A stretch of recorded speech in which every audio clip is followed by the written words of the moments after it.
Everyone knows CPR. A man had collapsed outside on the patio. Suddenly,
Slow.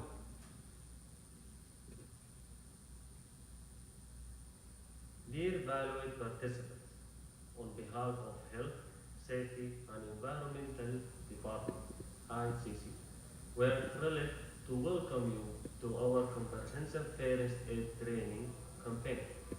As the safety and well-being are at the heart of our mission, this initiative aims to equip you with the vital life-saving skills, from basic first aid techniques to CPR and AED usage. Whether you are joining us virtually or in person, we are united in our commitment to creating a safer, healthier world. Our expert trainers are here to support you throughout this journey. Thank you for joining us in this important endeavor. Your participation and dedication will make a significant difference in promoting safety and health in our communities. Let's get started on this empowering journey toward a safer tomorrow.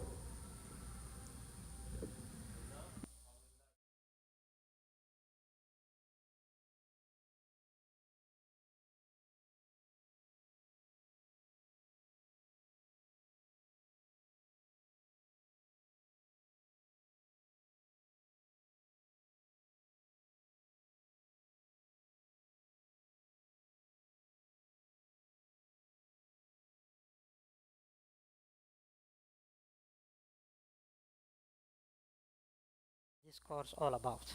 Okay, we are speaking about CPR, AED, and medical emergencies and trauma. Okay, anybody has any idea about what is CPR? Just to make it like interactive at the beginning, then we'll go ahead inshallah. Huh? CPR stands for, anybody knows? Hmm? CPR, cardio pulmonary resuscitation. Cardio means the heart. Pulmonary means the lungs, the respiratory system.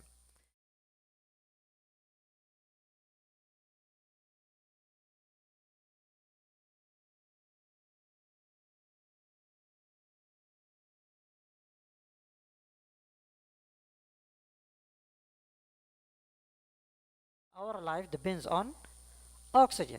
And now everything we'll learn today, it will come back to the oxygen and how to preserve oxygen, how to prevent any problem with oxygen, either hyperoxia, it means increase oxygen, or hypoxia, which is decrease oxygen. Okay, second thing, AED. This is a machine, AED, a machine. If somebody get cardiac arrest, the heart stop, we call it medically cardiac arrest. If somebody get cardiac arrest, this device, if we use it as soon as possible, once the patient has the cardiac arrest, it will help increase the survival rate of the patient. Okay, then first aid, from the name, it's the first thing to do until the definite care will come. So this is like initial care until the definitive care will come. Okay, this is the main idea or general.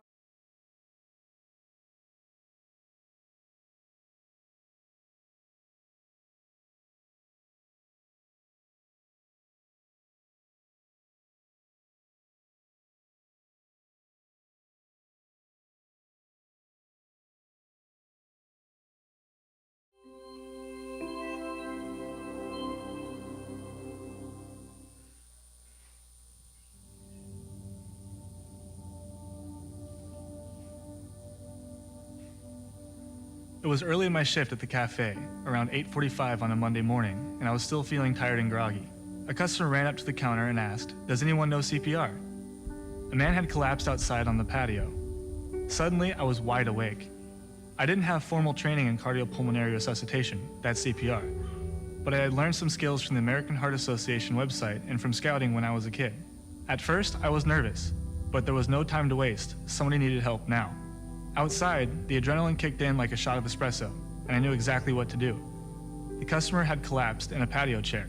I'll never forget his face. It was pale as a piece of paper. He wasn't breathing, moving, or responding. While someone called 911, I lowered the man to the patio.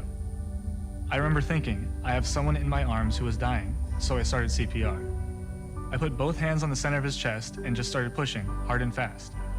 I kept doing chest compressions and breaths for about 2 minutes until medical help arrived. After medical help took over, I washed up, tied my apron on, and went back to serving coffee.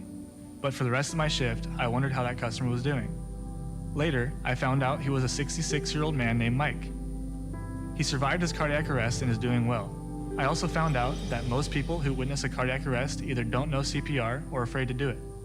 So, they call 911 and then they wait. Medical help gets there as fast as they can. But in the United States, it still takes an average of 4 to 10 minutes for them to reach someone in cardiac arrest. That means receiving CPR from a bystander is a person's best chance to survive until medical help arrives. It also means any CPR is better than no CPR. My career goal is to be in law enforcement and to do search and rescue. But you don't have to be a medical professional to help save a life. By learning hands-only CPR, you too can be ready to help someone in cardiac arrest. It might even be a friend or a family member whose life is in your hands. On your next coffee break, why not take the time to learn hands-only CPR? What do you think they'll do? Well, I hope they'll harass. Well, based on your proposal, What would you do if someone collapsed suddenly in front of you? Although Kirk took action and helped someone he didn't know, you are much more likely to be in a position to save the life of someone you know and love, like a parent, child, spouse, or friend. The skills you learn and practice in this course will help you know when and what to do in an emergency, but also give you the confidence to act yourself. Cardiac arrest can occur without warning or within just a few minutes after symptoms appear and is often fatal if appropriate steps are not taken immediately. Cardiac arrest does not discriminate and can affect all ages, genders, nationalities, and races. This is why early recognition and immediate cardiopulmonary resuscitation, or CPR, are crucial for survival from cardiac arrest. Welcome to HeartSaver CPR AED, presented by the American Heart Association. An emergency can happen anywhere at any time, and this course will help prepare you for the types of emergencies you might encounter. For information on additional topics not covered in this course, please consult your student workbook.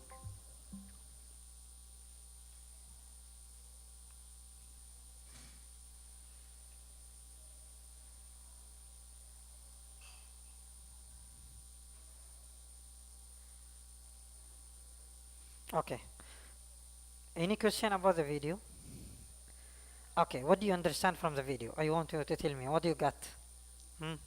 Anybody can tell? Okay, any person, anytime, without warnings. Thank you so much. What else? Just tell me, please.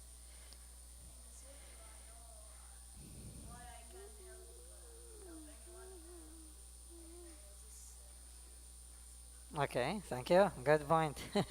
What else? Yes. He's mentioned here something what called hands-only CPR. We mentioned the CPR, cardio pulmonary resuscitation. Hands only, it means I'm trying to push only the heart, but I'm not giving breathing. Is this will help the patient? Yes, it will do. Okay, this will help the patient. So please, if you learn how to do the chest compression, sometimes you get patient with facial trauma. Sometimes you did not train to give breathing. Sometimes there is an outbreak like COVID. You are afraid to give mouth to mouth, so you'll encounter infection. So to avoid all this, you can do only hands only CPR.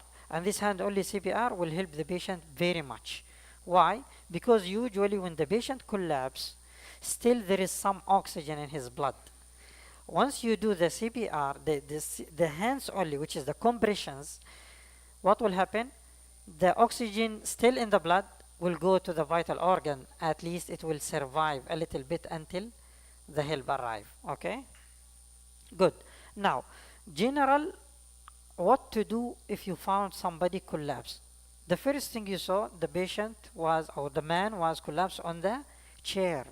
Then that guy, he notices, then what he did. What's the first thing? Okay, what else? He called 911. Huh? The first thing he did in the video. He asked, he checked the responsiveness. Okay, but what is the first step? He did, but there is one important step he should do. Okay?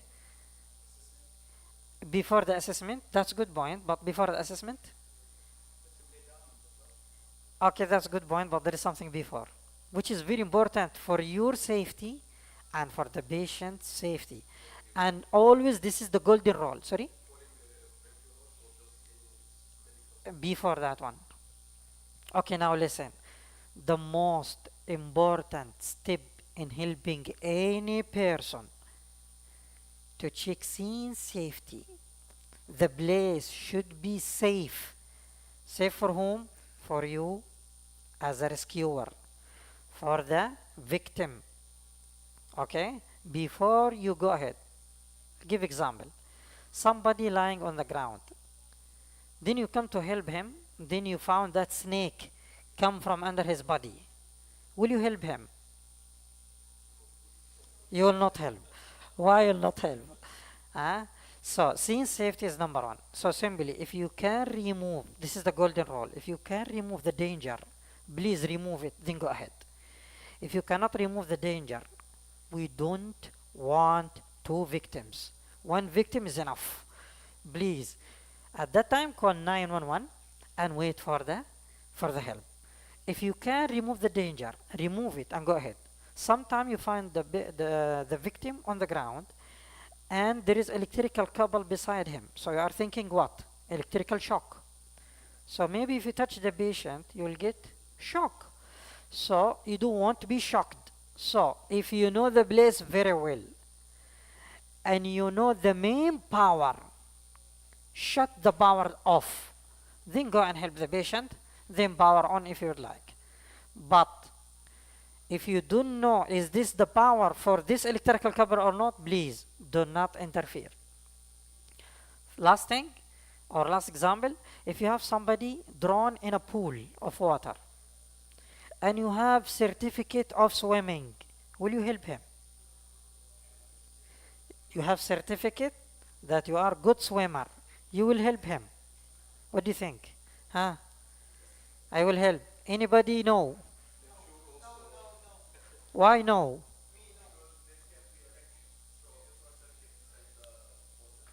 No, we suppose that there is no shock in the water and you are good swimmer. Somebody is drowning. You will help him? Yes, please. Answer.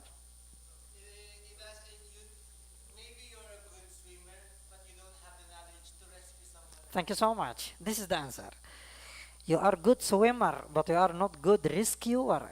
Remember this very well. If the body is fighting while drowning, remember this. Even if you are good swimmer, once you reach him, he will catch you. Then he will take you down with him. At that time, you will push him. Go away. Go away. You will kill me. I came to help you then. So please, we don't want that one. So the best approach to do, if this patient or victim does not move, he is just float on the water, at that time, go and rescue him. Thank you. If he is moving, do not go. Send something to him. Life jacket, rope, stick, board, boot, just push anything he can catch, then you can take him away. But do not jump. Clear? So the first thing to do for anybody who is unconscious or at danger, number one, scene safety for you and for the patient, for the victim. Okay? This one clear? Second point, check responsiveness. Hey, are you okay? Hey, are you okay? Why I'm doing this one? Because in medicine, the conscious level, according to medical team, the conscious level has many parameters, so you can say this patient conscious or unconscious. First thing, you see the guy blinking eyes, moving arms and legs. This one, conscious. Okay, maybe he's drowsy, dizzy, that's different issue, but still conscious. Second thing, he is not moving eyes, not moving legs, not moving arms. So I have to check the conscious level by another thing. Maybe he's in deep sleep. Okay, so I move to the second step, which is the sound and the touch, which is the pain here. Hey, hey, hey, hey, are you okay? If no response at this time, then it means unresponsive. At this time, I have to start my CPR. How to start my CPR? First, I will check the pulse and breathing. But before that one, I have to shout for help. So again, the steps. Scene safety. Number 2, check responsiveness. Hey, hey, are you okay? No response? Help! Here you need to shout for help, not call for help. What is the difference? Once you shout, it means there is something you have to do before calling 911. So you shout, maybe somebody will come to help you. By that time, you check for the pulse and breathing. No pulse, no breathing, you will start the chest compression. Somebody come to help you, I will immediately ask him to call. Please call 911 and get AED. This is the benefit of shouting before calling. But if you shout and nobody respond to you, after the first 5 cycles, immediately pick the phone and call. But if you don't know how to do the cycles of compression, call immediately to save time because you don't know what to do. So here immediately call. Then if you know how to do something, do it at that time. Okay? Now, we'll check this one in sequence. How to check for scene safety. We'll see this video together. When we go about our everyday lives and something like this happens right in front of us, it may take a few seconds to realize that this is actually an emergency. When we do realize the urgency, there are steps to follow to determine whether a person needs CPR. First, before you start providing CPR, you need to make sure the scene is safe. Look for anything nearby that might hurt you. You can't help if you get hurt too. Next, check to see if the person is responsive. Kneel at their side, tap them and shout, Are you okay? Are you okay? If the person is unresponsive, shout for help. Someone who is responsive moves, speaks, blinks, or otherwise reacts when you tap them and ask if they're okay. Someone who does not move, speak, blink, or otherwise react is unresponsive. Here's a demonstration. While leaning over the person who is down, check to see if the person is responsive. Tap their shoulders and ask, Are you okay? Are you okay? If the person does not move, speak, blink, or otherwise react, then they are unresponsive. Shout for help. Help, I need help.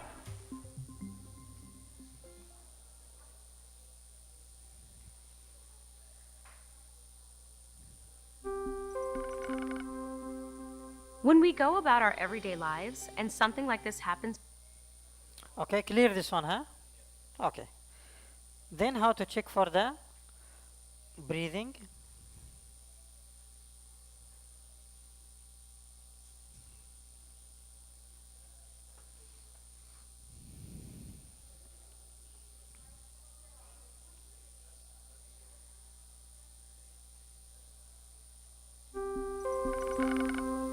the next step in assessing the need for CPR is to check for breathing.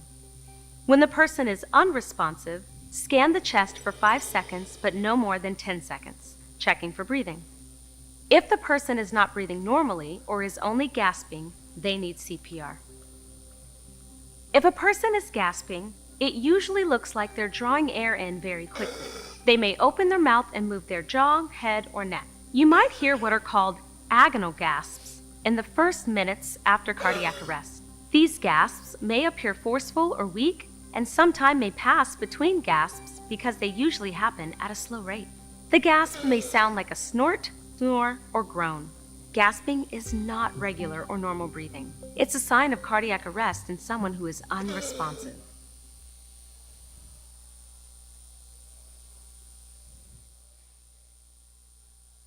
Okay, any question here? Any question? Everything is clear? Obvious? We understand everything or nothing? Huh? Yes. Gasping. Gasping, this is kind of abnormal breathing. It happens at the first few seconds of cardiac arrest. Usually people mistakenly think this is normal breathing, but it's not. Okay? So the main idea, once you see this one, that's why it shows in the video. Once you see this one, this is not normal breathing and you need to start CPR immediately. Okay? Did I answer question? Good. Another question? Okay. Now let's move on. Now we'll move to the second part, which is the chest compression. How we do chest compression.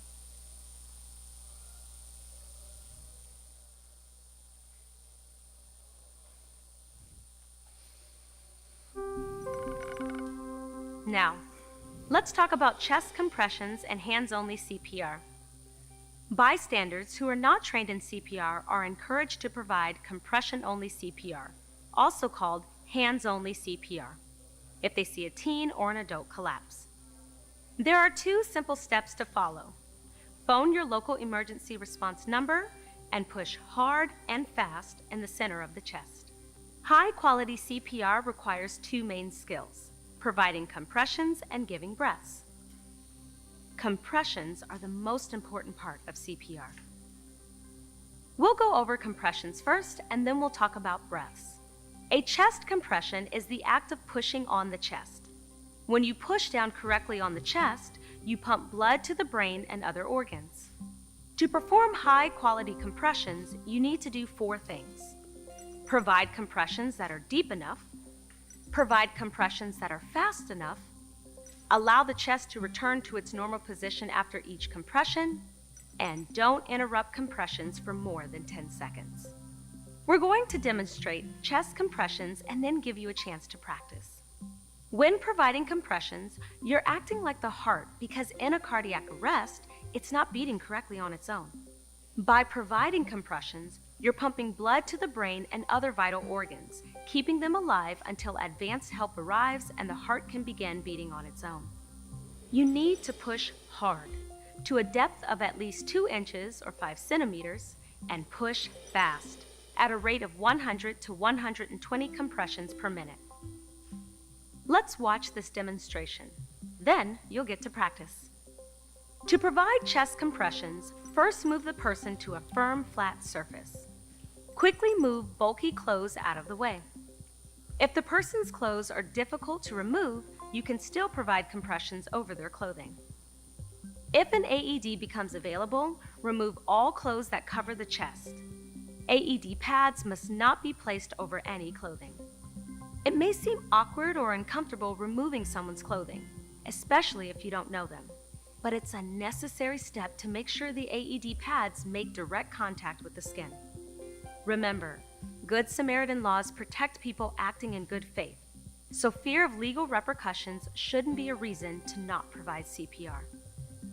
Place the heel of one hand in the center of the chest over the lower half of the breastbone, and put the other hand on top of the first. Next, push down hard, at least 2 inches or 5 centimeters. It's helpful to keep your elbows fully extended. If you're using a feedback device, your instructor will explain how your device works. When you reach the correct depth, you might hear a click or see a green light, depending on the mannequin you're using. In a real emergency, there won't be any feedback, and you'll have to estimate at least 2 inches or 5 centimeters. You should push hard and fast, at a rate of 100 to 120 compressions per minute. Studies have shown that you're more likely to perform CPR at the correct rate if you're thinking about a song you know with a beat between 100 and 120 per minute. The Bee Gees song, Stayin' Alive, has a great name and is the correct rate for performing chest compressions. The American Heart Association website provides titles of additional songs that can help you give compressions at the correct rate. Finally, you need to allow the chest to come all the way back up after each compression. This is called recoil, and it's an important step that allows the heart to refill with blood. Our aim is to minimize interruptions in chest compressions to 10 seconds or less. This is true in all situations and for everyone, including pregnant women. Do not delay providing chest compressions for a pregnant woman in cardiac arrest. Provide high-quality CPR just as you would for any other adult. High-quality CPR can increase the mother's and the infant's chance of survival. The video will now pause while you get in position to practice chest compressions. Okay, clear? Any questions? A lot of information. Okay, now chest compression, the main job of the chest compression is simply to return or resume the pumping function of the heart. Okay, the heart pump from 60 to 100 beats per minute. So you have to imitate that one. If somebody has cardiac arrest, you have to compress at a rate of 100 to 120 compressions per minute. Okay, so you have to be very fast. This is, when they say fast, not too fast. This is the fast, from 100 to 120 compressions per minute. Okay, what is the good about this one?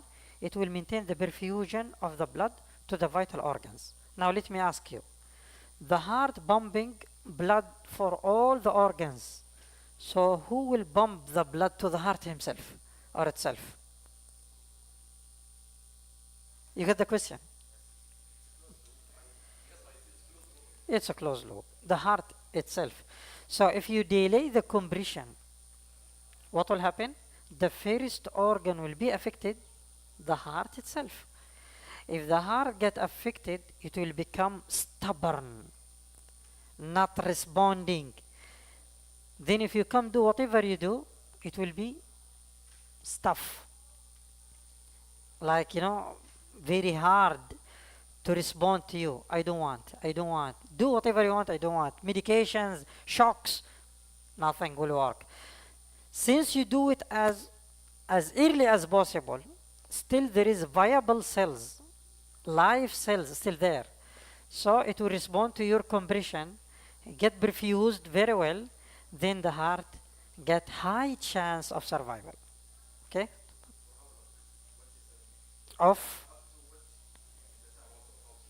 To stop or to continue? Stopping, it should not be stopped more than 10 seconds. You cannot stop compression more than 10 seconds. The complete cycles, either if you are alone until you get fatigued, I cannot do anything, or according to most of the hospital, 30 minutes. After 30 minutes, this guy should be declared dead. Okay? But before that one, this is very important point. Maybe when you come to the patient or the victim, you open the eyes, some people check, see wide pupil, this what? Died already. No, that's not true. This is because of cardiac arrest, all these signs will happen because there is no perfusion. There is no oxygen to these organs, so it will not work. That's why you will see dilated pupils. So please, if you see any signs, do not say the patient is dead. Just start immediately CPR. Yes, go ahead.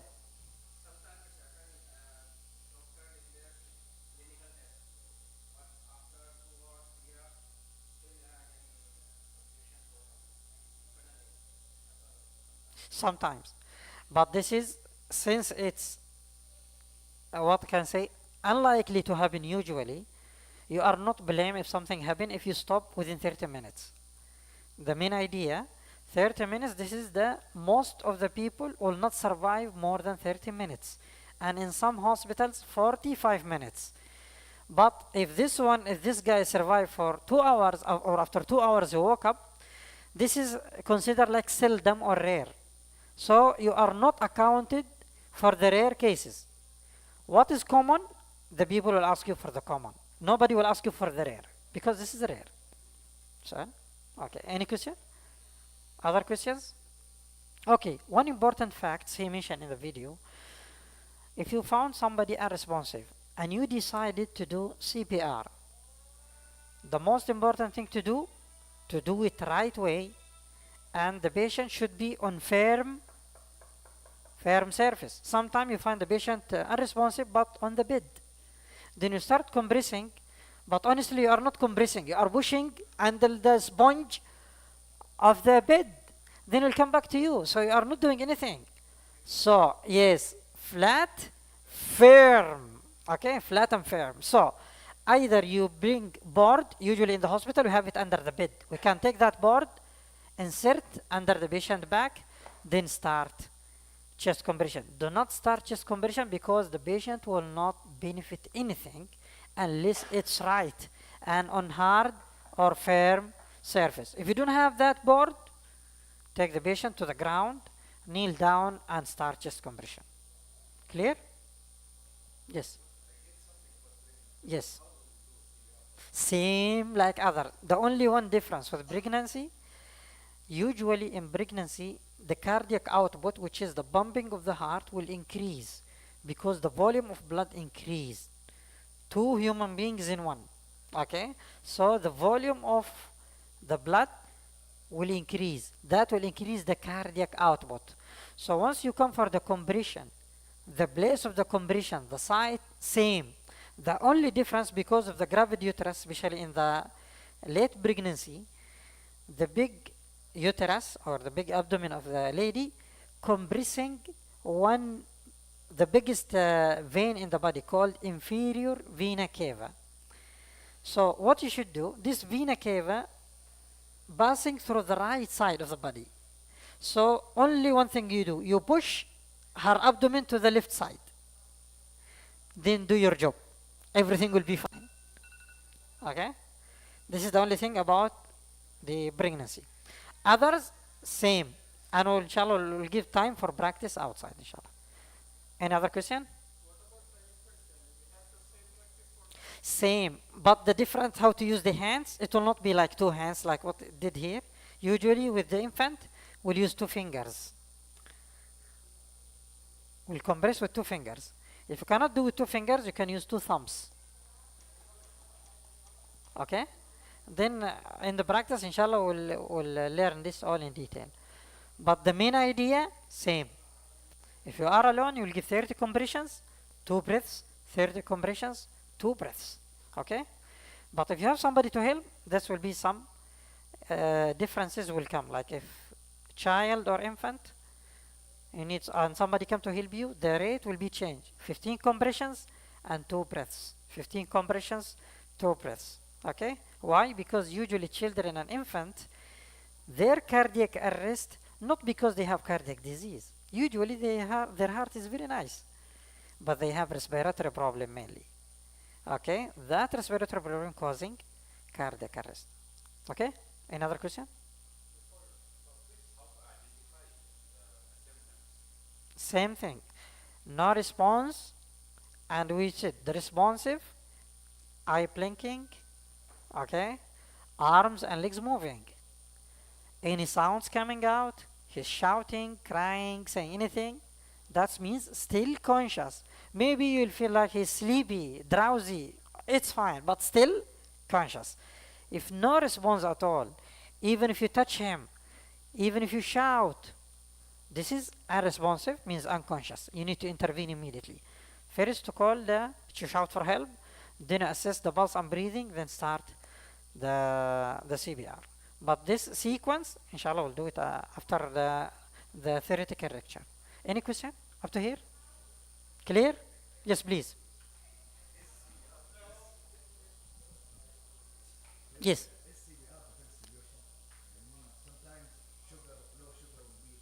Very nice. Yes, true. Very good. So if he's asking very nice question, he's saying what we understand now, like CPR, only the first solution if somebody is not responding. But maybe there is some other reasons for not responding. Maybe the blood sugar drop, the patient be hypoglycemia. He is right. But at this time, once you, hey, are you okay? He will respond. If he did not respond, then the next step, you will check the pulse and breathing. For those people, still there is pulse and breathing, so no need for CPR. Just call emergency, put the patient on recovery position, and wait for help. Then assess the pulse and breathing every 2 minutes. That's it. and keep every 2 minutes assessing the pulse and breathing. Still there, wait until the help arrive. That's it.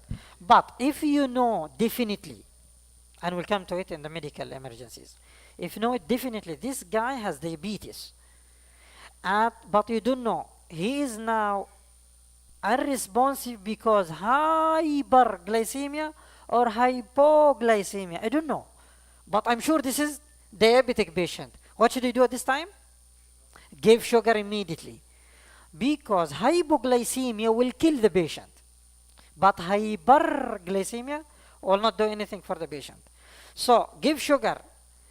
If it is hypo, it will be corrected. Thank you so much, you rescue the patient. If it is hyper, no problem. At the end, we'll give insulin. That's it. Okay? Clear? Okay, any question? Yes, please.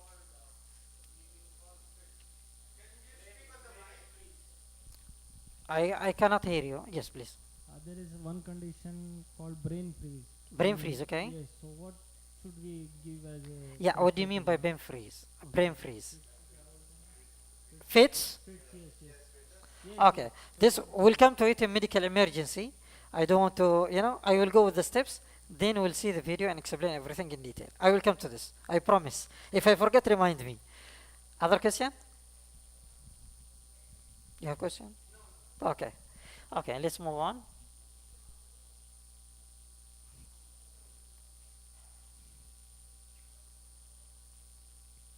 Okay, now if you are outside and you would like to rescue somebody and you need to give compression and you need to give breaths. Usually we don't have any equipments in our hand, and usually we find the people or the victims on the ground and you have to interfere. At this time you have to use what materials you have, use it. For example, if I would like to give breathing for an adult, first thing I have to do, pinch the nose, then mouth to mouth and give breath. But to avoid mouth to mouth for infection, you have many solutions. Men, they can use their clothes, they can use ghutra, we have here ghutra, we can use mask, okay, a new mask, give it to the patient, then you can blow over the mask immediately. For the ladies, they can use tarha, they can use also abaya, they can use anything to give breath. For the adult, you'll give mouth to mouth only and pinching the nose. Then elevate the head, give mouth to mouth and blow. The blow should be over 1 second. Do not like balloon, please. Just 1 second. How to know? Is it enough? Once you see the chest rise, thank you, done. No more. Once you see the chest rise, it means your breath is good. Then wait for 1 second, then give another breath for 1 second. So simply in 3 seconds you give 2 breaths. Then after that you come back and do 30 compressions. Okay? So 2 breaths, 30 compressions. Okay? Sometimes you will have this in your pocket, but honestly this one, even medical professionals, I did not see this one in their pockets. But anyway, they call it pocket mask. This one they call it pocket mask. Okay, you can use this pocket mask and they will teach you inshallah in the station how to use it.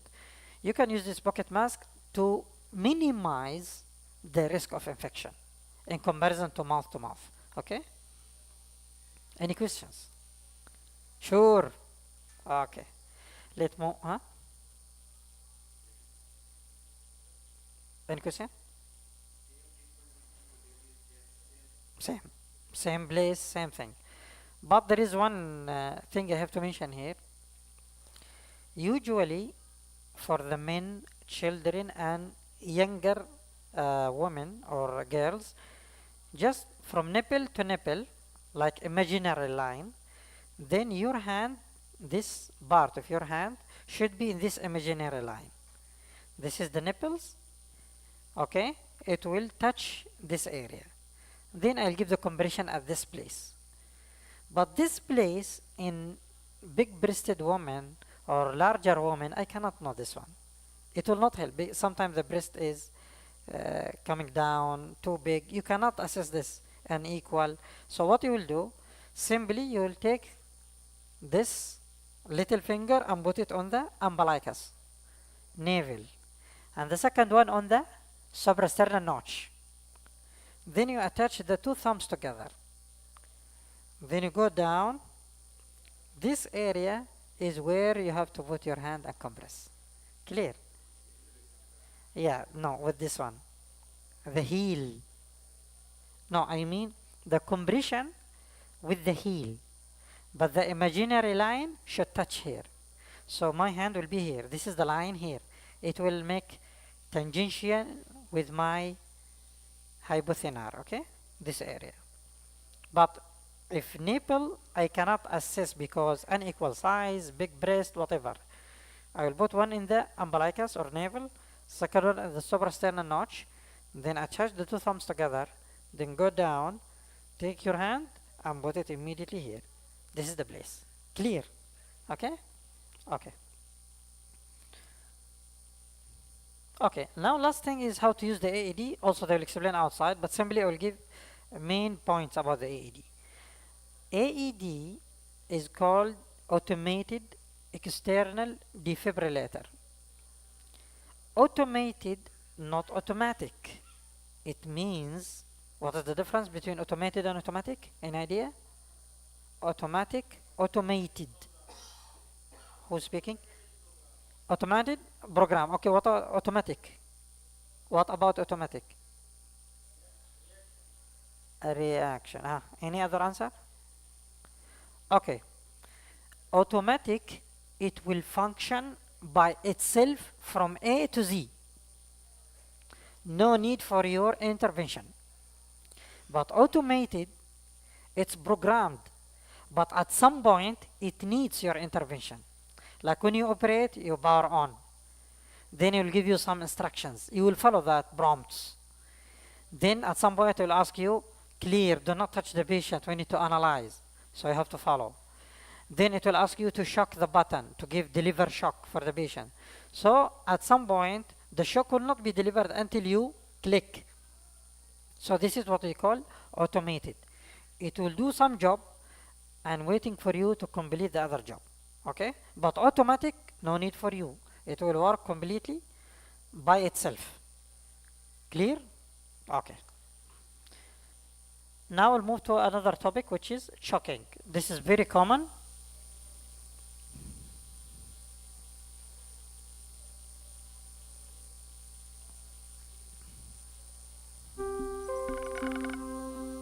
Choking in adults is often caused by food blocking the airway. The block in the airway may be mild or severe. We've all been in a situation where food or drink gets caught in our throat, making it difficult to swallow or even breathe for a few seconds. These situations are called mild airway blocks and are normally relieved without intervention. If a block is mild, a person can make sounds and cough loudly. When this happens, you may want to help, but it's best to stand by and let the person cough. If you're worried about the person's breathing, phone your local emergency response number. If the block in the airway is severe, then the person cannot breathe, talk, or make sounds. The person may also make the choking sign by holding their throat.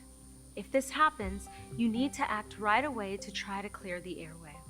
To help in this situation, you will give abdominal thrusts slightly above the navel. Each thrust pushes air from the lungs like a cough. This can help remove an object blocking the airway. If you think a person might have a severe airway block, follow these steps. Ask if the person is choking and if you can help. Are you choking? Can I help you? If the person nods that they are choking and can't talk, you need to act.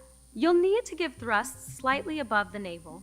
Depending on your size and the size of the person choking, stand firmly or kneel behind the person and wrap your arms around their waist with your fists in front. Make sure to position yourself so that you are stable in case the person collapses to the ground. Some people find it helpful to stand with their feet shoulder width apart and one leg slightly forward. This creates more stability. Make a fist with one hand. Put the thumb side of your fist slightly above the navel and well below the breastbone. Grasp your fists with your other hand and give quick upward thrusts into the abdomen. Give thrusts until the object is forced out and the person can breathe, cough, or speak. An adult who has been given thrusts should see a healthcare provider as soon as possible. Let's look one more time at how to make a fist. Make a fist with one hand. Put the thumb side of your fist slightly above the navel and well below the breastbone. Grasp your fist with your other hand and give quick upward thrusts into the abdomen. If the person is pregnant or very large, you will need to change how you relieve choking. Put your arms under the person's armpits and your hands on the lower half of the breastbone. Pull straight back to give chest thrusts instead of abdominal thrusts. You can also use this technique for someone in a wheelchair. If you give someone thrusts but cannot remove the object blocking the airway, the person will become unresponsive. In this case, you need to give CPR, but there are a few differences. First, you'll need to get the person safely onto a firm, flat surface. This can be challenging, especially if the person is much larger than you. The best technique is to slowly walk backwards and allow the person to slide toward the floor until they're flat on their back. As you've already learned, when a person becomes unresponsive, shout for help. Phone or have someone else phone your local emergency response number and get an AED if they haven't already.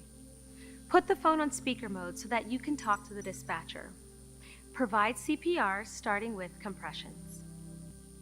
After 30 compressions, you will do something a little different from what you were taught earlier. Open the airway and quickly look in the mouth. If you see an object in the mouth, take it out. Do not attempt to reach in and pull anything out that you can't clearly see. This is known as a blind finger sweep. Doing a blind finger sweep may cause the object to become lodged farther back in the airway.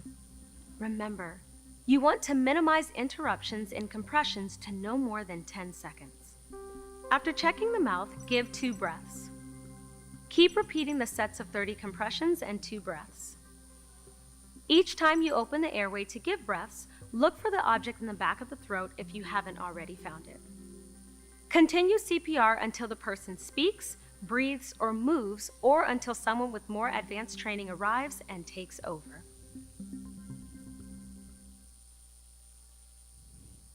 Any question? Choking. Are you choking? Okay, just I'll make clarification for some points.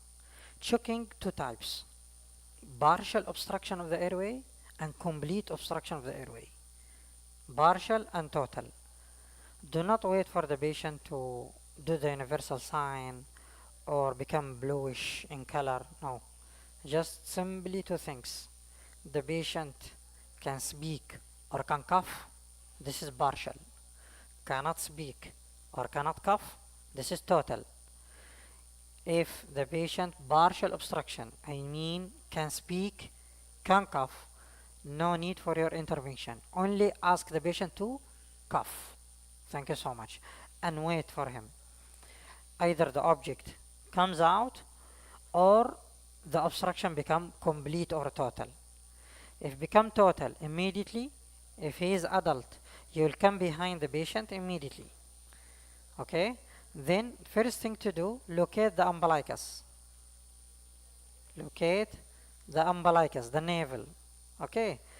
After you locate the navel, just put your fingers, your thumb finger above the navel and make fist.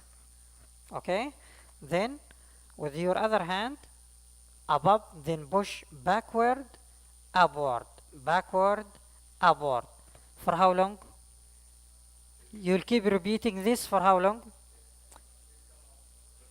30 minutes. If it did not come out, what should I do? Sorry?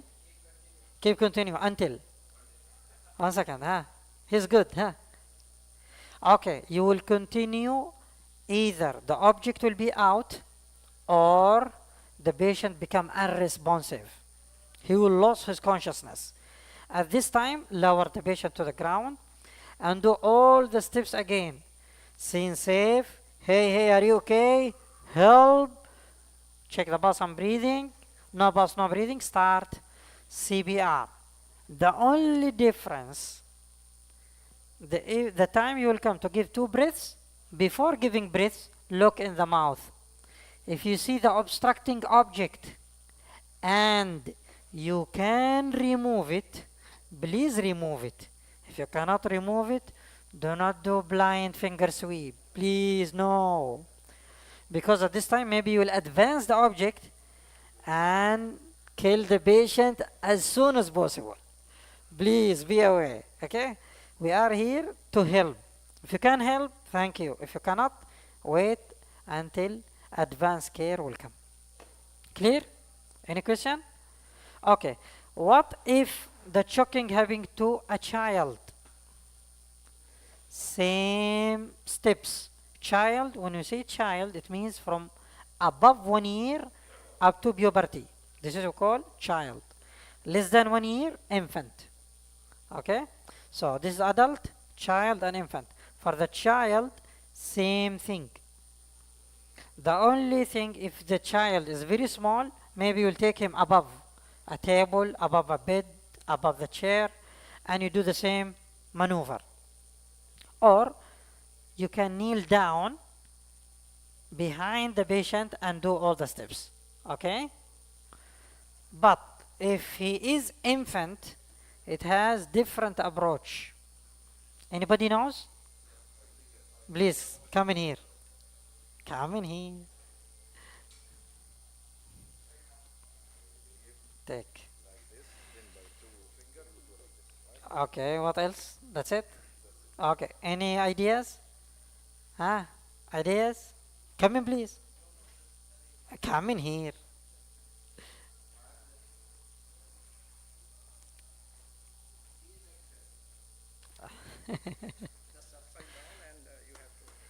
That's it. Any other ideas? Okay, thank you so much. Okay, simply we'll make it fast. This is very common, especially infants usually their sense in the mouth. So anything immediately to their mouth immediately. Always they have obstruction in the airway. I think everybody see it in his house. So how to do? You have, before you start, you have 2 things. You have dominant hand and non-dominant hand. In myself, I am right-handed. So I will put the patient face down on my dominant hand. Like this. But please do not choke the patient, not here. Okay? Either you put like this or you put from the cheeks like this. Okay? And put the patient face down. The head should be lower than the back for gravity to help. Okay? So this is number 1. Number 2, I have to sit down. Okay? Then I'll put the patient in my right hand for me. I will put it on my right leg. So right hand, right leg. Then I will make 5 back slaps. Back slaps, it should be not down, not forward, both down and forward. 1, 2, 3, 4, 5. Then my hand, fix it to the head of the patient. Then take the patient up and flip to the next hand. Then with my dominant hand, I need it for the chest compression, because the compression, you need to use your dominant hand to have more control. Then you give 5 chest thrust. Then again, take him to the opposite side and 5 back slaps and keep going back until he become dizzy. Either the object will come out or the patient will become unconscious. Unconscious, you'll put the patient down. Then again, hey, are you okay? Shout for help, check on the pulse and breathing. Then start chest compression. Now one question. Why I have to do chest thrust? Back slap is enough. Right? What do you think?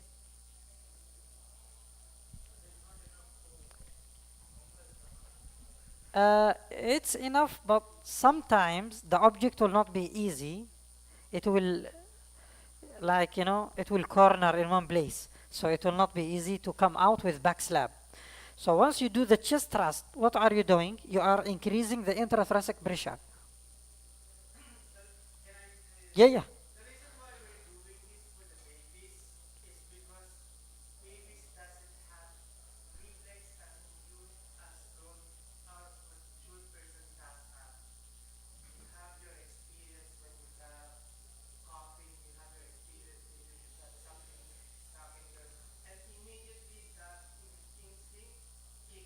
Okay. It's not there. Not exist. Okay, good point. He's saying that the children they didn't have learned behavior like adults. Adults, if something happens, just immediately you'll think, okay, if I cough, it will come out. Good point. But for the children, they don't have this one. Also, if the object traps to one side, it will not come back by the back slab only. So once you do the chest compression, the intrathoracic pressure will push. So it will move the object. Then once you make the back slab, immediately it will come out. Clear? Any question? Okay, I think we finished the first part. Okay, now finish the first part. We'll go to the second one. But here I need to ask, do you need to, they will have rest here or what? We'll give break for them or we have to go ahead? Because I think time for prayer. We'll pray and come back. Yes, we'll pray and come back, okay? Okay, thank you.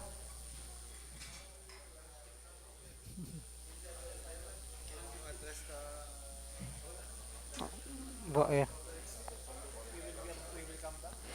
Yeah, we'll have break now just for 10 minutes for praying. Then inshallah we'll come back. Thank you. I can remove this now. You can take this. I'll pray and come back.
Hello everyone.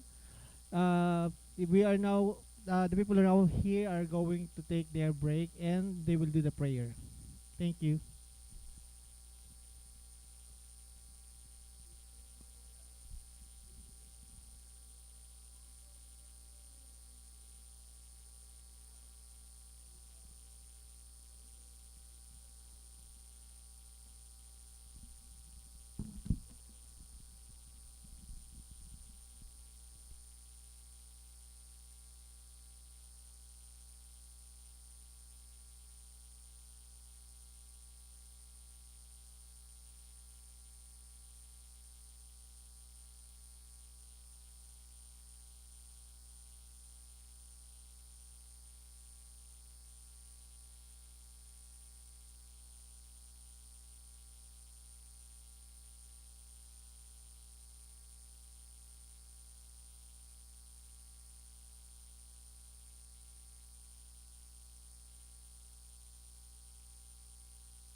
Hello, everyone. We are now inviting everyone to the main conference room. We are now going to continue our first aid campaign. Please come at the main conference room. Thank you.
start this one.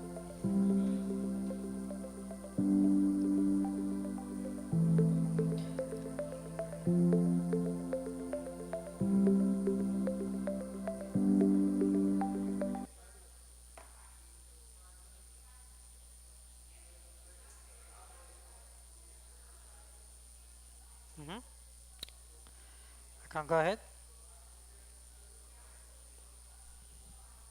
Hello. We are now going to start. Doctor here is going to start the demo and the lecture again. Do you have a demo today? With this one? No, if anyone would like to practice, they have 2 stations outside, they can practice. We'll continue the theoretical part. Now we'll start with the medical emergencies. Okay. Okay? Okay. Okay, please come in. Okay. Welcome back, everybody. Yeah, okay. Welcome back, everybody. We'll resume our lecture and starting with the medical emergencies. Okay? We'll watch the video together, then we'll discuss.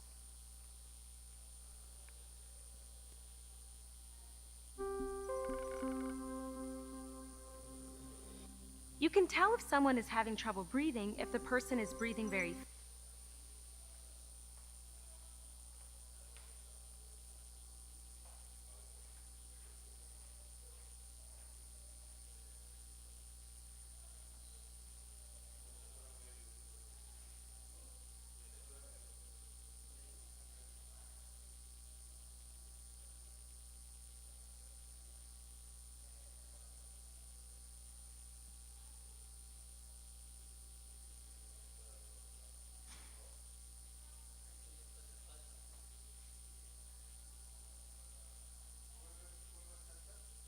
Asthma, yes.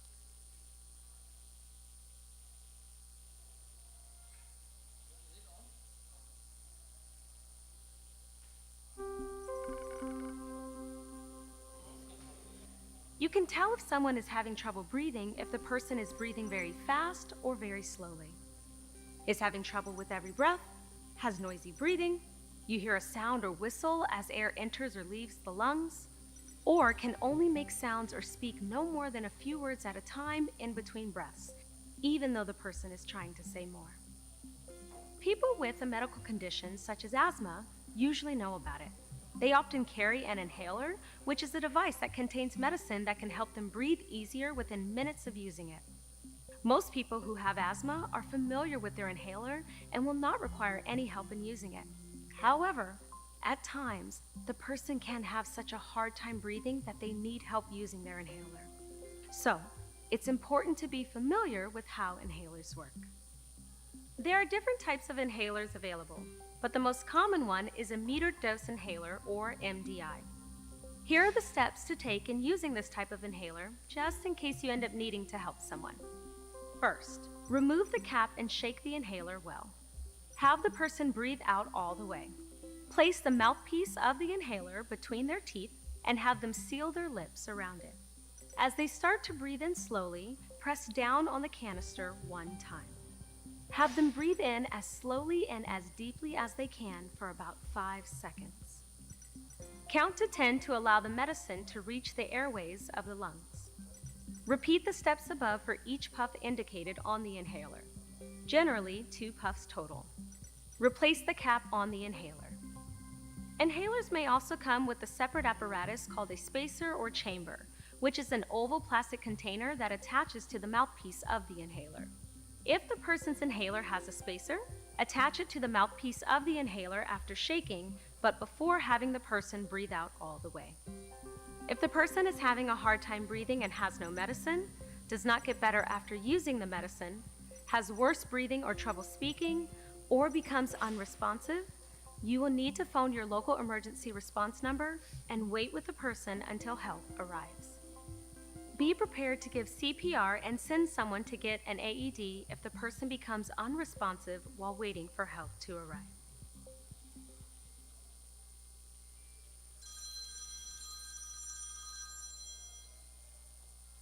Okay, this one clear? Okay, now regarding the asthma. Simply what asthma is constriction of the bronchi. The bronchi after the trachea, larynx, then trachea divide into two bronchi.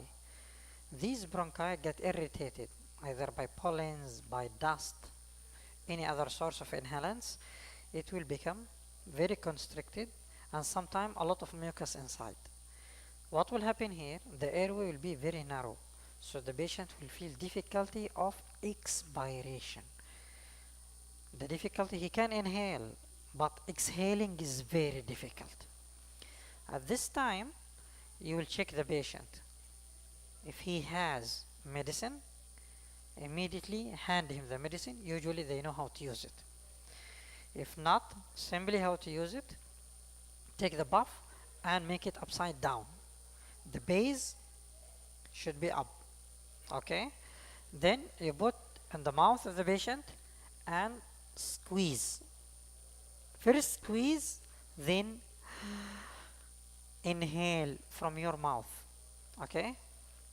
And keep all the air come and hold your breath for 10 seconds. Then after 10 seconds you can breathe normally. If you'd like to breathe, repeat. You can repeat also one time. Take another puff in the mouth. Okay? All the puffs in the mouth only. Huh? You will puff, inhale, hold for 10 seconds, then check the response of the medicine.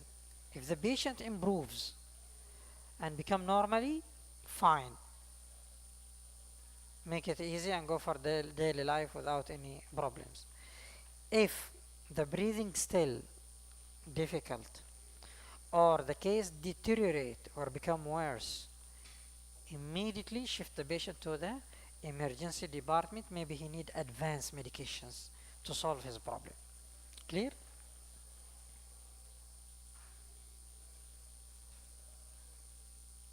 Any question about asthma?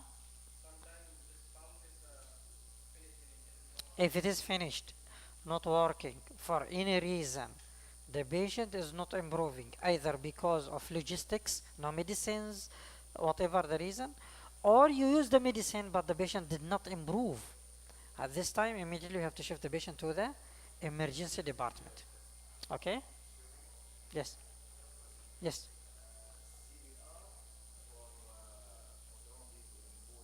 Mm.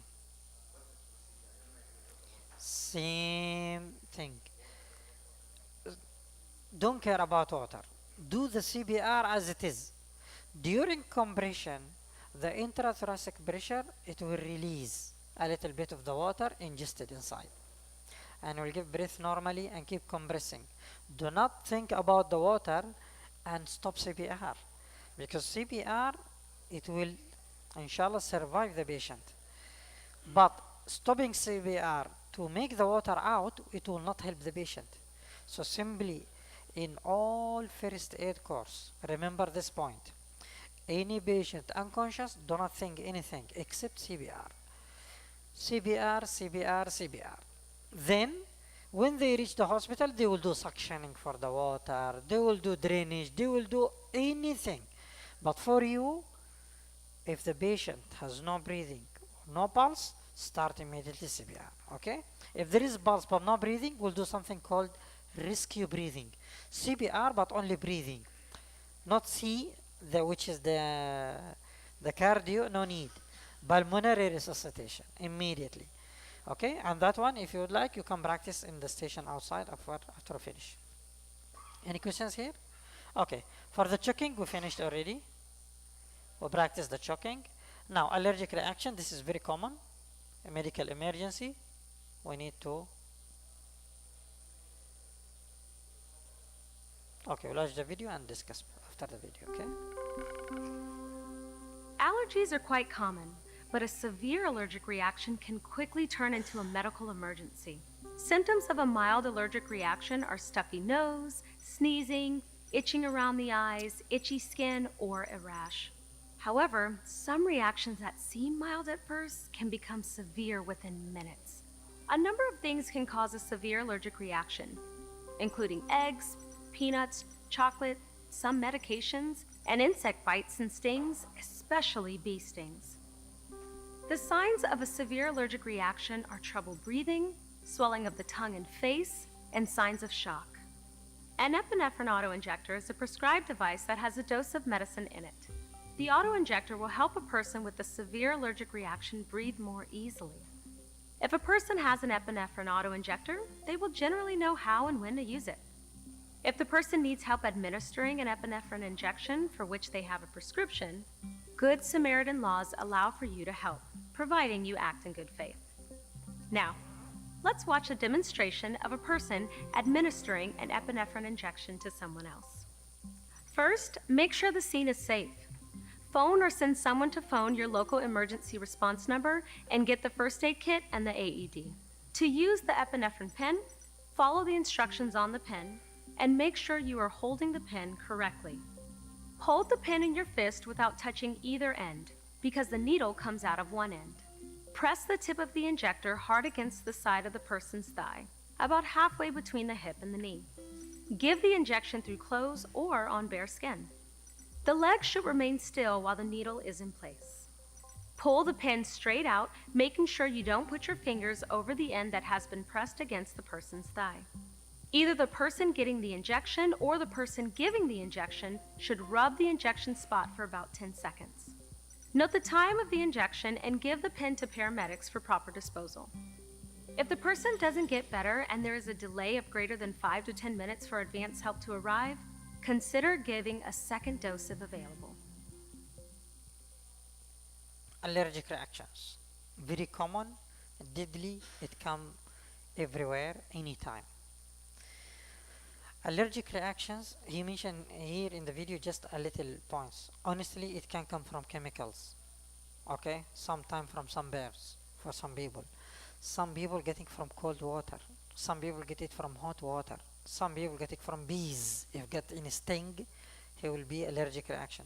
This allergic reaction starting from sneezing, simple itching, and proceed to a life-threatening emergency like severe bronchospasm and the patient cannot breathe and maybe dead if you did not get any help quickly. Okay, simply in our first aid we have to use epinephrine pen, or for short they call it AP pen. AP for epinephrine. Epinephrine, in another name they call it adrenaline. I think most of you heard about adrenaline. Adrenaline is the second name epinephrine. Same. So they call this one EpiPen. Okay, it has two areas. Okay, two covers. When you use it, hold it from the middle. Do not touch both bowls. Do not touch this spool. Do not touch this spool. For this spool, only remove the cap. Then it's ready. You will inject from this area. Where to inject? You will inject between the knee and the hip, in the middle, here on the side. You shock. Allergic reaction, very important and very effective and very fast. Yes, immediately to the emergency, because in allergic reactions the time matters. If you delay, the consequence of the allergy, it can kill the patient. Okay. Yeah, because when you went to the ER, immediately they will use this medicine, not in this one. They have it in the injections. They use it either, they have it prepared already. But I mean in the first aid, we are afraid to keep it out in the syringe. Maybe most of people don't know. So they manufacture it as a ready to use. So this is, no, it's like the insulin injection. But the main idea, and the good thing about this one, no need to remove clothes. Above the clothes immediately, you can do it. Because allergy matter with the seconds. So no need to wait.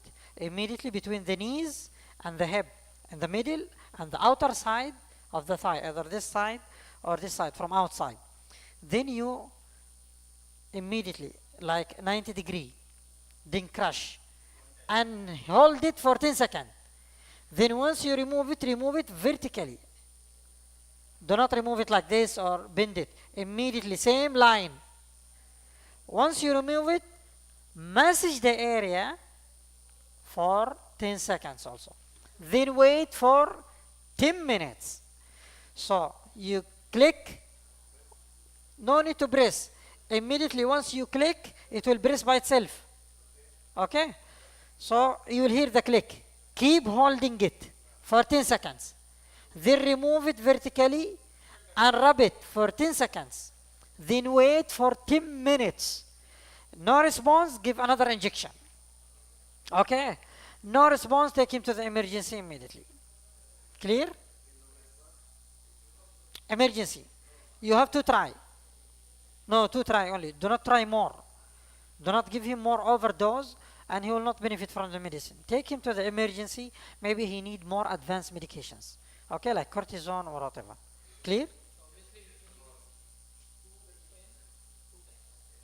2 times within 10 minutes. Sorry? Once. In the first aid, maybe have more than one. Use the first one, cannot use the second one.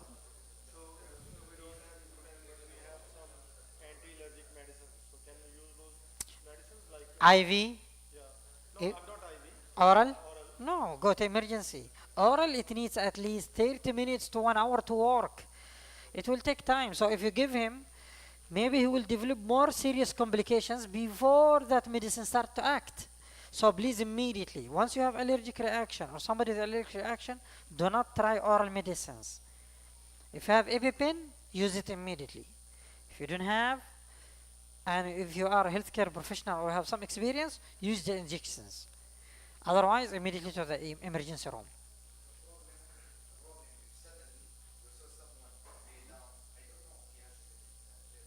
Yeah, simply they told you about the signs of allergy. Yeah, if the only thing you have to do, remember, always your mind think CPR. Once you come to the patient, check, hey, are you okay? If he's responding, no need for CPR. Then we'll take, what happened? Okay, bees sting me, then I fell down. Okay, allergy. Maybe sometimes you see rash covering all the patient. You see redness around the neck or the face or around the arm or the place of the stinks. Or he drinks something, you see, for example, beside him, a box of medicine, pills, okay, bottle of pills. So you understand there is something happened to this patient because of this. Take the pills with you and take the patients to the emergency. If you have EpiPen, use it immediately. You don't have, take the patients to the emergency with the pills, okay? Then once you reach to the emergency, they will know what to do at that time, okay?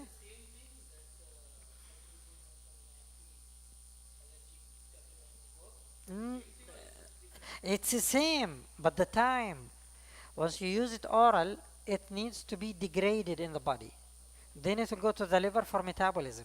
Then it will change to the active drug. Then it will work. So all this process will take from half an hour to 1 hour or more. At this time, the patient may deteriorate if you delay. Okay? Yeah, once you have allergy, just immediately check the patient. The best approach, give him the epinephrine and take him to the emergency. This is the best. Yeah, the idea is you see the rashes from outside, but you don't know what's going in inside. What's going on, you don't know. Yeah, sometimes you don't have stethoscope to listen to his chest. Maybe he's wheezy. Wheezy means you will hear like a whistling sound in the chest. This means the bronchi become very constricted, so the air will not flow easily. At this time, so the best approach is give the EpiPen, then take the patient to the emergency. Okay? If you feel that the hospital is very far, you have 10 minutes to wait. If you get response, thank you so much. Avoid the allergen. Either if it is the place with bees, go away from that place.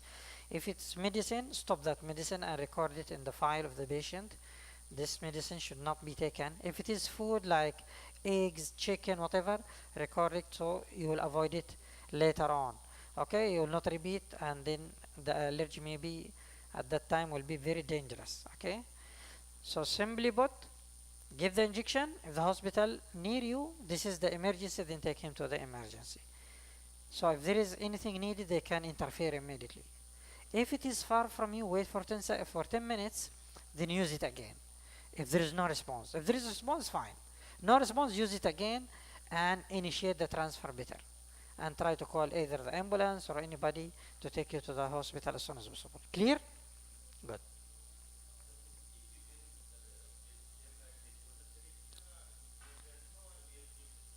I did not get your question, sorry.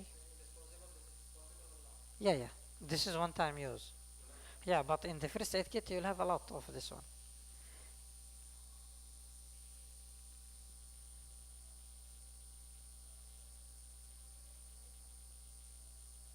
Almost to cover this one, just we'll go over it quickly if we need to make any comments. Otherwise, we'll proceed. Many people don't want to believe they're having a heart attack. They think their symptoms are not serious, or they don't want to bother anyone with symptoms that they dismiss as minor. Some heart attack symptoms may feel like acid reflux or indigestion, but they're not the same thing. This is especially common for women who may mistake a heart attack for normal aging or the flu. It's important to be aware of the signs and symptoms of a heart attack because the sooner it's treated, the less damage there is to the heart. If you suspect someone is having a heart attack, you must act and phone your local emergency response number right away, even if the person doesn't want you to. One of the main signs of a heart attack is chest discomfort. Most heart attacks involve discomfort in the center of the chest that lasts more than a few minutes or that goes away and comes back. It can feel like uncomfortable pressure, squeezing, fullness, or pain.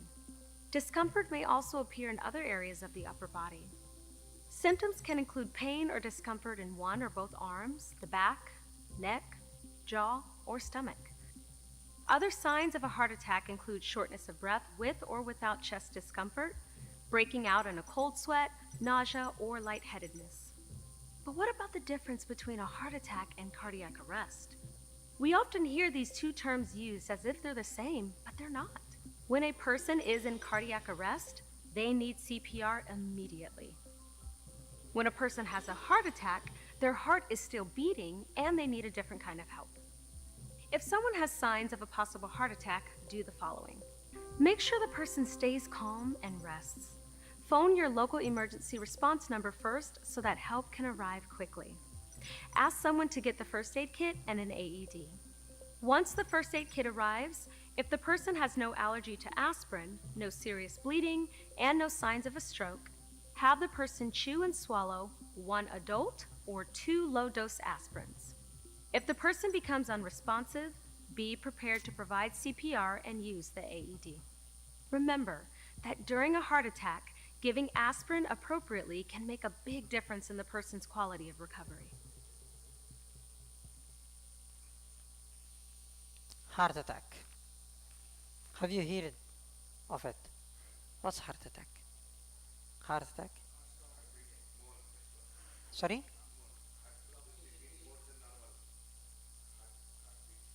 More than normal. Hmm. Good.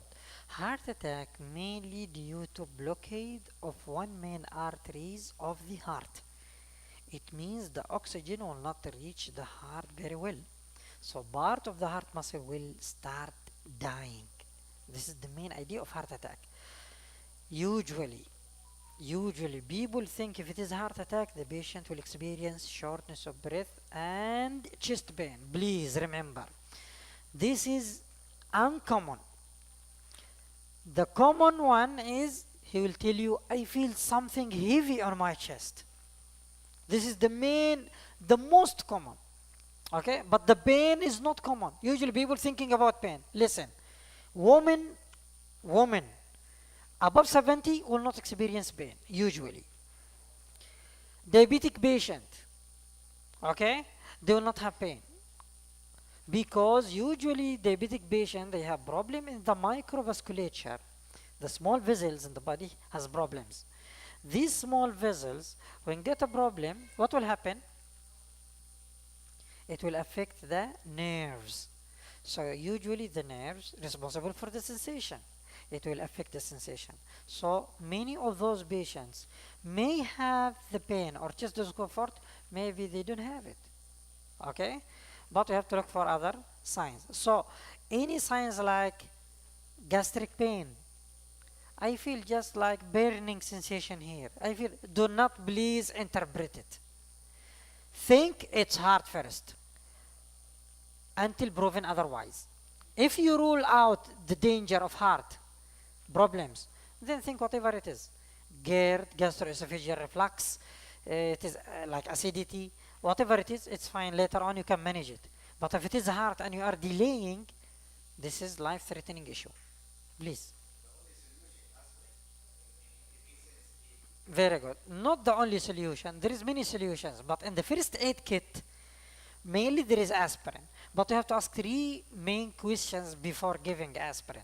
Otherwise, the patient will be in more deterioration.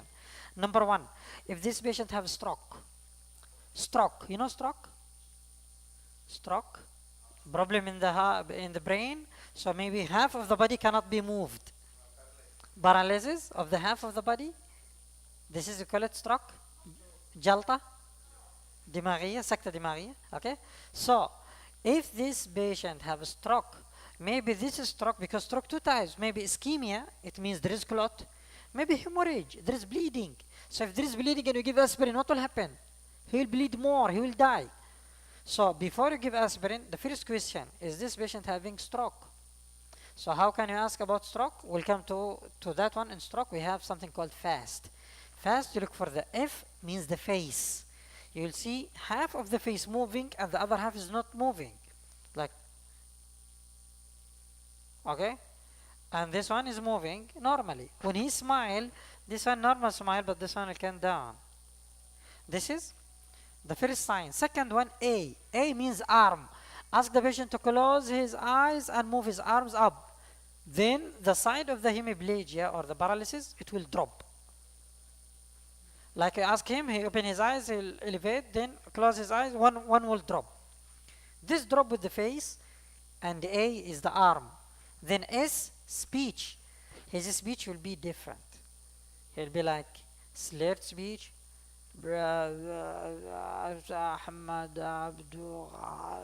Okay, the speech is very not clear to somebody. When you hear for the normal person, it's not normal. Okay, so if you have this FAS, fast, then the T is the time. Time means run for the emergency immediately.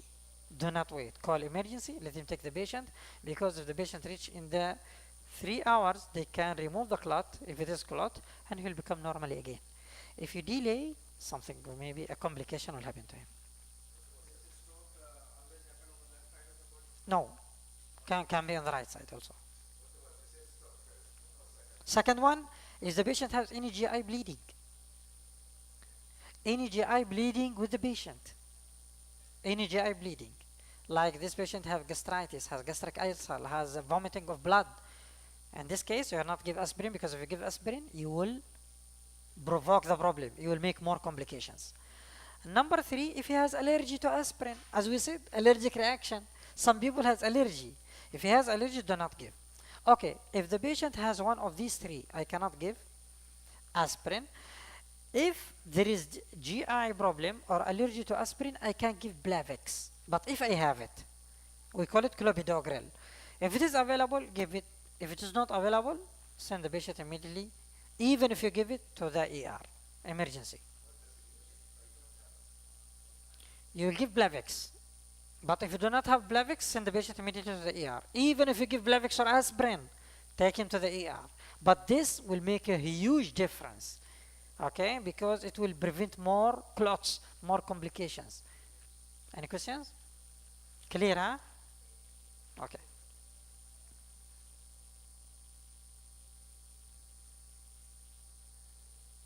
Okay. Now we'll move to the fainting.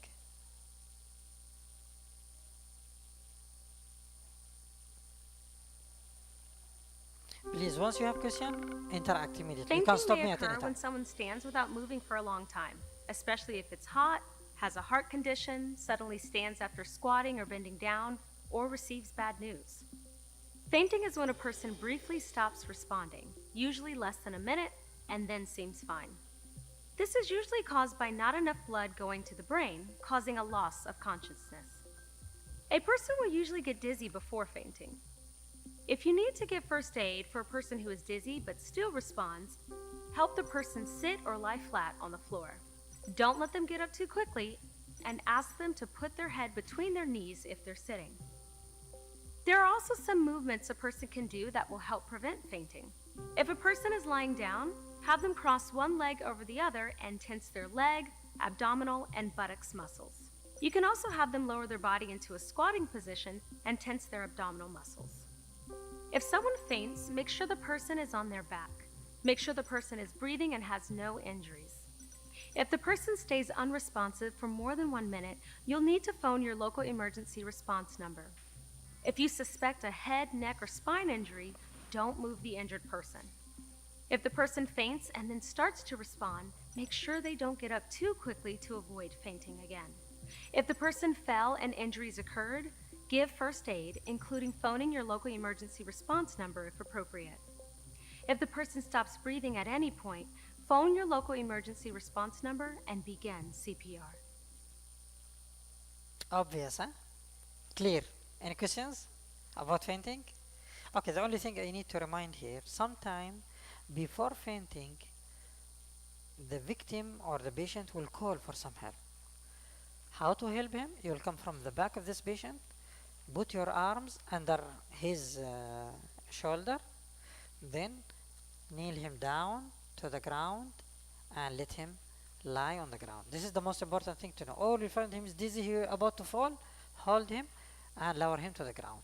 How to lower him? Even if he's heavy weight, okay, just make your back straight, then kneel with your knee joint, go down with him, then easily you will drop him down, okay? But do not bend your back, because maybe if you feel pain in your back, maybe you lift the patient at that time. Yes. He's more sick and your back will be hurt. Any other question? Yes, please. Yes, tell me.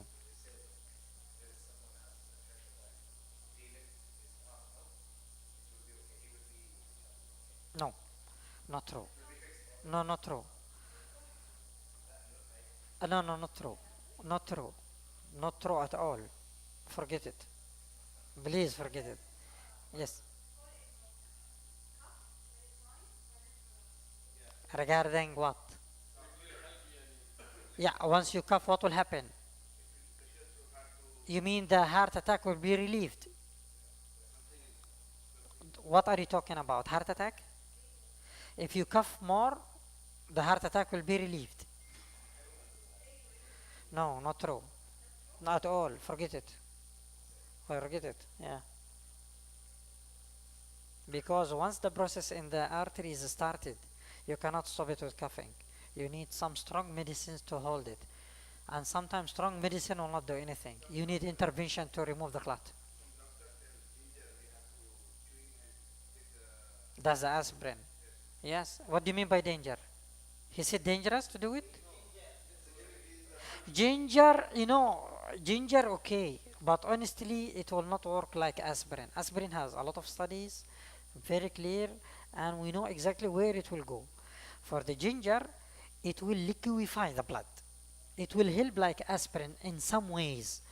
But according to studies, does it decrease the mortality or not? We don't have any studies regarding this one. It could help, it could not. I'm not sure about this one. But it has some work like it will liquefy the blood. But it will work like aspirin. We don't have any real documentation about this one. And you have to confirm 3 things. No stroke, no GIT bleeding, gastrointestinal bleeding, either vomiting of blood or blood coming from the rectum, or there is gastric ulcer, whatever it is. And number 3, no allergy to aspirin. You can go ahead and give aspirin immediately. You can give either 2 baby or 1 adult. Adult usually 300 milligram, the dose. If you have it, give it. 1 is enough. If you don't have, you can give 4 baby aspirin at once. Yes, it will help.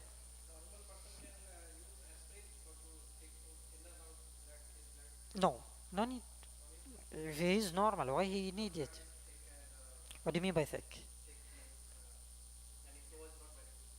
Yeah, how do you know that one?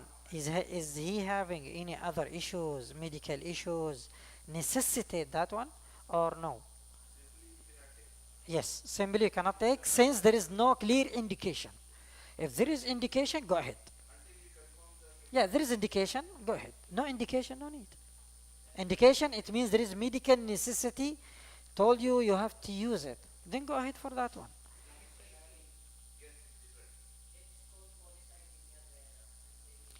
Yeah, that one is different because polycythemia, it will cause you for more bleeding. The patient with polycythemia more liable for clot. This can use this one to prevent a clot. Fine, there's medical indication. That's what I'm saying. If there's no medical indication, no need. Clear? Any other question? Okay. I'm sorry. Okay, so I finish.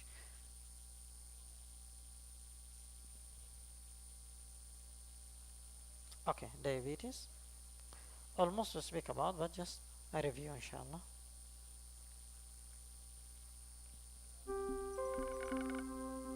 Low blood sugar occurs when your blood sugar or glucose levels drop lower than normal. Low blood sugar can occur if a person with diabetes hasn't eaten or is vomiting, hasn't eaten enough food for their level of activity, or has injected too much insulin. Diabetes is a disease that affects the levels of sugar in the blood. Too much or too little sugar causes problems. Some people with diabetes take medication, such as insulin, to maintain their sugar levels. Sometimes too much insulin can result in low blood sugar. If low blood sugar occurs in a person with diabetes, the person may become irritable or confused, hungry or weak, sleepy or sweaty, or the person might even have a seizure. Signs of low blood sugar can come on quickly in someone with diabetes. If you think someone is experiencing low blood sugar, take the following first aid actions. If the person can sit up and swallow, ask them to eat or drink something with sugar that can rapidly restore blood glucose levels. These items include glucose tablets, orange juice, or soft chewy candy such as jelly beans. Have the person sit quietly or lie down. If the person's symptoms don't improve within 10 minutes, or if symptoms worsen, phone or have someone phone your local emergency response number. If the person can't sit up or swallow, don't force them. In this case, you should phone your local emergency response number right away. I think very clear. Hmm?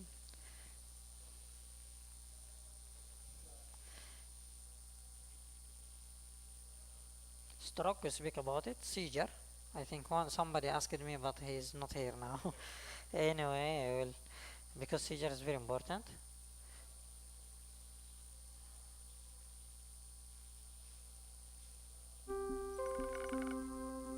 A seizure is abnormal electrical activity in the brain. Most seizures stop within a few minutes and are often caused by a medical condition called epilepsy, which is characterized by recurring seizures. Not all people who have seizures have epilepsy. Seizures can also be caused by head injury, low blood sugar, heat-related injury, poisoning, or cardiac arrest. During a seizure, a person may lose muscle control, fall to the ground, or stop responding. And the person usually has jerking movement of the arms, legs, and sometimes other parts of the body. However, not all seizures look like this. Some people might stop responding and have a glassy-eyed stare. During the seizure, a person may bite their tongue, cheek, or mouth. You can give first aid for that injury when the seizure is over. And after a seizure, it isn't unusual for the person to be slow to respond, feel confused, or even fall asleep. The most important first aid action for a person having a seizure is to protect the person from injury.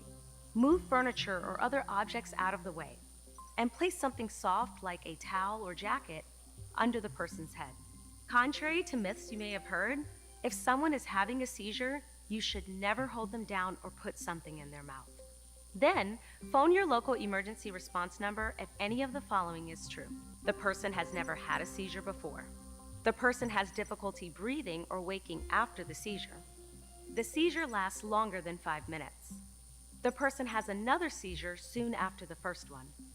The person is injured during the seizure. The seizure happens in water. The person has a known health condition like diabetes or heart disease or is pregnant. After a seizure, the most important thing is to quickly check to see if the person is responsive and breathing. If they are unresponsive and not breathing normally or only gasping, phone your local emergency response number and provide CPR. Stay with the person until advanced help arrives. If the person is having trouble breathing because of vomiting or fluids in their mouth, roll the person onto their side. Now, I will just point out two things. During seizure activity or fits, remember two things. During and after. During, try to minimize injuries. Because once he's seizing or during fits, do not touch the patient. But try to minimize injuries. If he's on the ground, put something under, like pillow under his head. If he's in the bathroom, put like pillows or blankets around the bathroom. So if he hit anything, it will be no harm or little harm. We need to minimize the risk of injuries. After you finish, also during the seizure, please do not put anything in the mouth. One time, somebody put his finger to stop from beating, and he cut his finger, and the problem, the finger was cut and make choking. So thank you, two problems now. The patient is seizing and with choking. So you will kill the patient. So this is very important, okay? After the seizure, please support the patient emotionally and physically. They are slow response, very tired, like somebody hit you with hammer. He's feeling like, oh my god, all body is in pain, tired, fatigued, I cannot move. Okay? And the people, when he wake up, the people around him, so he's feel like ashamed, or some people misinterpret the situation. So at this time you need to support him physically and emotionally. This is after the seizure. If the patient after the seizure you check him and he's not responsive, please do CPR, call the emergency and do CPR immediately. Okay?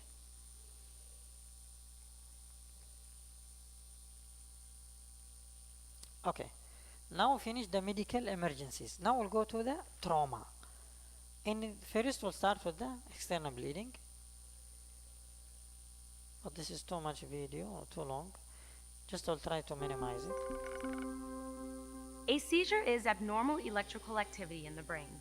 Most seizures stop within a few minutes and are often caused by a medical condition called Sorry.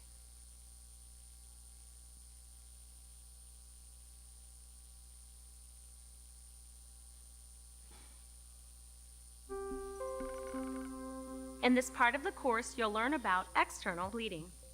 Workplace injuries can often result in external bleeding. Bleeding injuries can occur anywhere and at any time. Most bleeding is minor and can be treated without advanced help. Getting the first aid kit is an important step to control bleeding quickly, because it will contain the dressings, bandages, gloves, and... Okay, now let's make it quick. Any cut wound, okay? You see the bleeding, the blood come out. Number one, do not touch any fluids coming out from the patient. Either blood, urine, sputum, sweat. Do not make direct contact with these fluids, because this will transmit infection. I don't know what this guy having.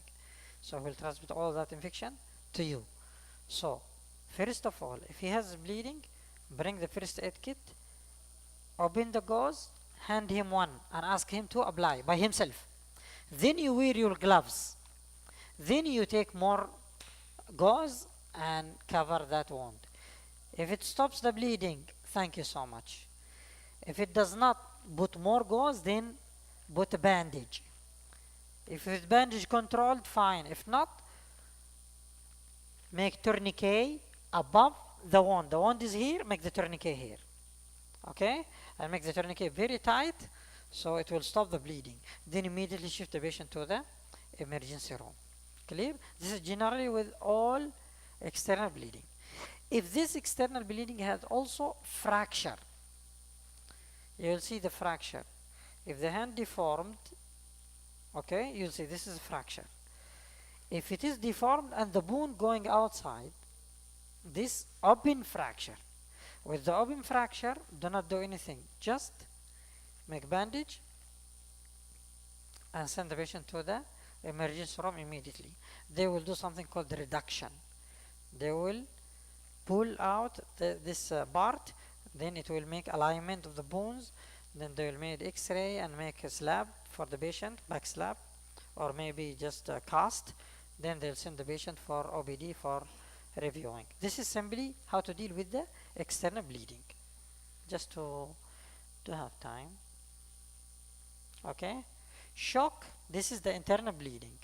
What we do with the internal bleeding, simply what we'll do with the internal bleeding, two things. First of all, internal bleeding, you'll see any signs from outside the body, like bruises on the hand or legs, and the patient conscious level become going down, and the patient will complain of cold. At this time, cover the patient. Then call emergency and wait beside the patient. If the patient collapse, do CPR. If he did not collapse, wait until the help arrive. Simply that's it. Okay? For the penetrating and puncturing injuries, please do not remove the penetrating object like knife, stick, whatever it is. Do not remove, because it goes inside and makes some injury. So when you take it out, it will do also another injury, and if it is obstructing the blood to come out, the blood will come more. Then you will be bleeding more. So please never, never, never. For amputation, if during job one of your friend cut his finger, simply what to do? Take clean bags from the first aid kit. There is a small plastic bag. You put the finger inside, then cover that bag. Then this bag, put it in a bigger bag with ice inside, okay, or cold water, but better to be ice. So that one in small bag, put it on ice bag, then cover it and send it to the emergency department with the patient. They can use it and make reconstruction surgery if it reach the hospital quickly. Okay. Bleeding from the nose, there is very common. People usually they said, put your head back. This is wrong. Please make it forward. If it's bleeding from the nose, this is peripheral artery, not central. So no need to make your head back and put ice as usually do. That's wrong. What you do, let him flex his neck and take gauze. If you can give him the gauze. And he will take the gauze and cover, and he's doing like this. Not like this. Only like this and cover. Okay? They send him to the emergency. And usually within few minutes it will stop the bleeding by itself. Unless he's taking medicine like aspirin, any blood thinner, at this time you need to send him to the emergency because the bleeding may not stop. Okay? For the tooth injuries, for the bleeding from the mouth, again, you'll give him the gauze and he will hold it by himself. Okay, sometimes people usually they work with the pen in the mouth or the pencil in the mouth. So once he just like right or left turning, he will hit to the wall or anything, it will injure his mouth. Simply give him gauze, he will put the gauze inside and hold it with between the thumb and index finger. Then take him to the emergency. Maybe if he bleed profusely, maybe he cut major artery, they need reconstruction or stitching. Okay? Tooth injuries, same thing. If any, do not remove it with your hand. If it's still there and lacking, keep it until they see the doctor. Okay? Maybe they can fix it there and do some help. Eye injuries, same thing. You just cover the eye and send the patient to the emergency. Do not do any harmful object except if it is chemical burning to the eye, a chemical substance, anything. So how to wash the eye? If it is in this eye, do not wash like this because it will transmit the chemical to the other eye. So what should you do? You move like this and put the water from this area moving on this eye. So it will clean the eye to outside. It will not affect the other eye. Okay? Internal bleeding, we speak about it like shock. Concussions, this sometime with the if somebody get hit on the head or sometime we get struck with a car accident, the brain inside the skull move a little bit. This concussion will make some symptoms for the patient. What you need in this situation, monitor the patient conscious level, be sure that he's talking well. Any change in the conscious level, send him immediately to the emergency.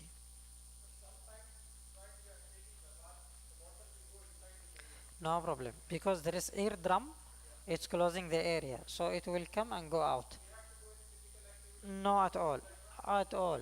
It will go by itself. But if you feel that it's closed, that's because you have wax inside. Go to the pharmacy, ask him for something called D-wax. D-wax. No, never, never, never, never, never. That's very dangerous. Very bad. More infection if you use that one. Okay? That's very dangerous. Okay? For the head and neck and spine injuries, always remember, spine injuries do not move the patient. If you move the patient, what will happen?